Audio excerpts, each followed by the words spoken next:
students. So far we have discussed about the technique of separation of mixture of two solids. Now today we'll discuss the separation of mixture of a solid and a liquid. Now we all know that all the mixtures containing may contain solid and a liquid, and they can be separated by one of the following processes. They can be separated by filtration, by centrifugation, or by evaporation, by crystallization, by chromatography, or by distillation. So we will now discuss all these methods in detail one by one. But before we go further and describe the process of filtration for separating mixtures, we should know something about filter paper. You know, filter paper is a round piece of special paper which has millions of tiny pores in it, and the pores are so small that they cannot be seen with naked eyes. They can be seen only through microscope. And the liquids, they can pass through the tiny pores of a filter paper, but yes, solid particles like chalk particles or sand particles being large, they cannot pass through the tiny pores of the filter paper. So the solid which remains behind on the filter paper, that is called a residue, and the liquid which passes through the filter paper, it's called filtrate. No, so now let's start with the separation by filtration. Now, what is filtration?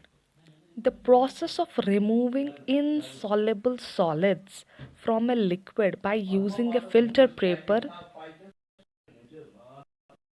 is known as filtration. So, filtration is used for separating insoluble substances from a liquid. The mixture of insoluble solid and the liquid is poured on the filter paper into a filter paper, fixed in a funnel like you can see here in this diagram, and by using a glass rod, the liquid passes through the filter paper and collects in the beaker kept below the funnel. The solid particles, which are like being bigger in size, they do not pass through filter paper and remain behind on the filter paper. And the solid substance left behind on the filter paper, it's called residue. So here we are left with residue. And the clear liquid obtained, it's called filtrate. So, in this way, a mixture of insoluble solid in a liquid is separated into the solid and clear liquid. So, if let's suppose you want to separate the mixture of chalk and water, so you can separate this mixture by filtration. So, when the mixture of chalk and water is poured on the filter paper fixed in a funnel, then clear water passes through the filter paper and collects as a filtrate. Chalk particles will remain behind on filter paper as residue. So in this way we can separate the mixture of sand and water.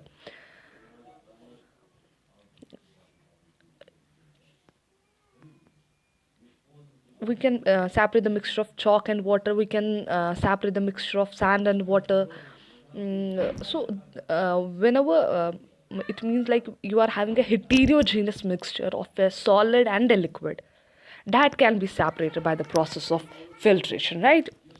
Because if you are having a heterogeneous mixture in which there are some insoluble substances, undissolved substances present in a liquid, okay, but yes, filtration cannot remove any solid uh, substances which are dissolved in liquid. So those substances which are undissolved, filtration can separate those mixtures, okay.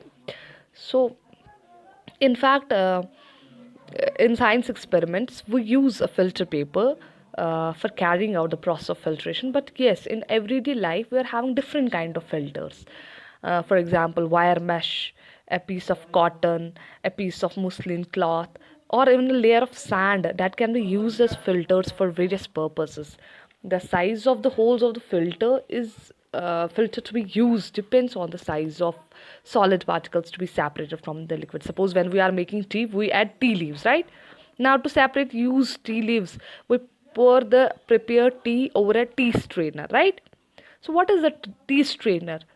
That has a wire mesh in it which acts as a filter actually. So liquid tea passes through the small holes of the tea strainer and collects in the cup below. So the tea leaves, being bigger inside, do not pass through the wire mesh. So the tea leaves will remain behind.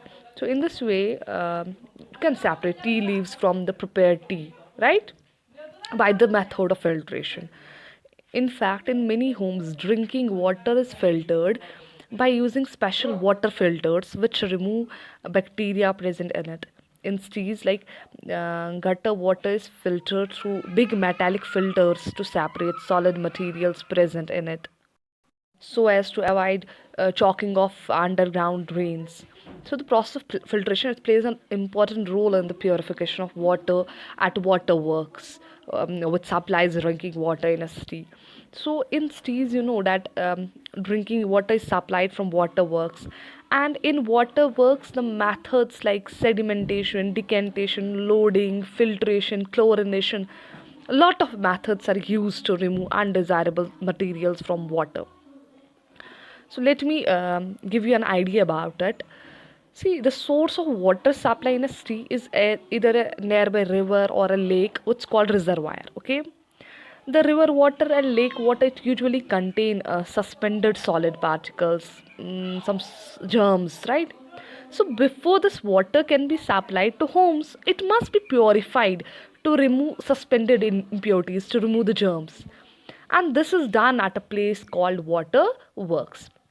So usually it's situated near the bank of a river or a lake, and the purification is done in various steps. So first of all, water from a river or lake is pumped by the pumping station into a large reservoir. You can see here. That's called sedimentation tank. This water is allowed to stand in the sedimentation tank for some time, and during this time, many of the insoluble substances which are present in water, they settle down at the bottom of the tank. So then from sedimentation tank, water is sent to the loading tank.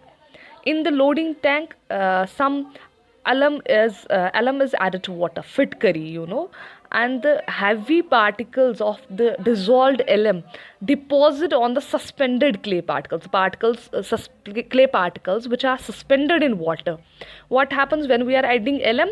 Those heavy particles which are present in alum um, deposit on the clay particles which are present in water, and what happens, the suspended clay particles, they get loaded with alum particles, become heavy, and they settle down at the bottom of the tank.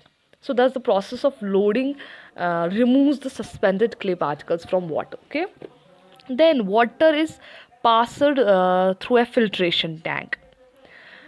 The filtration tank has three layers: fine sand layer at the top, coarse sand layer in the middle, and gravel, tiny stones as the bottom layer.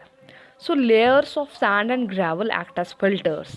When water passes through the layers of sand and gravel, even the small suspended particles and other materials in water, they get removed, and then the clear water is passed into the chlorination tank. So a little chlorine gas is added to water in this tank. Chlorine is added to water to kill the germs present in it, and this is called actually disinfecting the water, or sterilizing the water. Because now the water is becomes fit for drinking, it's now safe for drinking, because chlorine has killed the germs present in it. Okay, and then the clean and disinfected water is then pumped by a pumping station into high storage tanks, and from the high storage tanks, water is supplied to homes and factories in the entire city through the network of big and small pipes. So this is the way how drinking water is supplied and how it's purified, water is purified. Okay, now the second technique which is used to separate a mixture of a solid and a liquid is centrifugation. If we have a mixture of fine suspended particles in a liquid, we can separate it by the process of filtration by using filter paper, right? This process is, but however, it's very slow. But we can separate the suspended particles of a substance in a liquid very rapidly by using the method of centrifugation. We can use both filtration and centrifugation, but filtration is a slow method, so we can use a rapid method, that is centrifugation. It's done by using a machine called centrifuge, and you can say that it's a method of separating the suspended particles of a substance from liquid, in which the mixture is rotated at a high speed in a centrifuging machine. So here you can see the picture of the machine here. So what happens in this method? Mixture of fine suspended particles which are present in a liquid, they are actually taken in a test tube that are called centrifuge tubes. Then those test tubes are placed in the centrifuge machine, and then it's rotated rapidly for some time. And as the mixture rotates round, a force acts on the heavier suspended particles in it and brings them down to the bottom of the test tube. The clear liquid, which is being lighter, remains on top. So by this method, we can separate the clay particles which are suspended in water. The suspension of clay particles in water, it's taken in a test tube and then rotated very fast in a machine. The clay particles, they will settle down at the bottom and clear water remains at the top. Then the second process is done, that is decantation, because sometimes two processes need to be done. Okay. In fact, this method is used to separate cream from milk. You know that milk is a suspension of tiny droplets of oil, cream in a watery liquid, right? And the process of centrifugation, it's used in dairies to separate cream from milk. Again, the milk is put in a closed container. That's actually a big centrifuging machine. Milk is put there, and then the switch is on. Milk is rotated at a very high speed in the container, and what happens, milk separates into cream and skimmed milk. And see, the cream being lighter, it floats over the skimmed milk, and it can then be removed. And in fact, in our homes we are using washing machines, right, to squeeze out um, water from wet clothes. That is also a kind of a centrifugation. So it's used in washing machines to squeeze out water from wet clothes and make them dry. So methods of filtration and centrifugation, which we have just discussed, they can be used to separate an insoluble solid substance from a liquid. Insoluble, remember this. They cannot separate a dissolved solid from a liquid. The separation of a dissolved solid from a liquid, it can be done by a number of other methods, like evaporation is there, crystallization is there, chromatography is there, distillation. So we'll now discuss these methods in detail. So first of all, let's discuss separation by evaporation. So what is evaporation? Changing of a liquid into vapors, it's called evaporation, right? And it's used to separate a solid substance that has dissolved in water or in any other liquid. The dissolved solid substance is left as a solid residue when all the water is evaporated. And the process of evaporation for separating a mixture is actually based on the fact that liquids vaporize easily, whereas solids do not vaporize easily. Though evaporation of a liquid can take place even at room temperature, but it's very slow at room temperature. So to make it quicker, we heat the solution. And suppose if you are having a mixture of common salt and water, then we can separate common salt from water by filtration or centrifugation. Why? Because common salt is completely dissolved in water and not insoluble in it. So we can recover common salt from salt water mixture by the process of evaporation. And the common salt which is dissolved in water, now we can separate it by process of evaporation. How?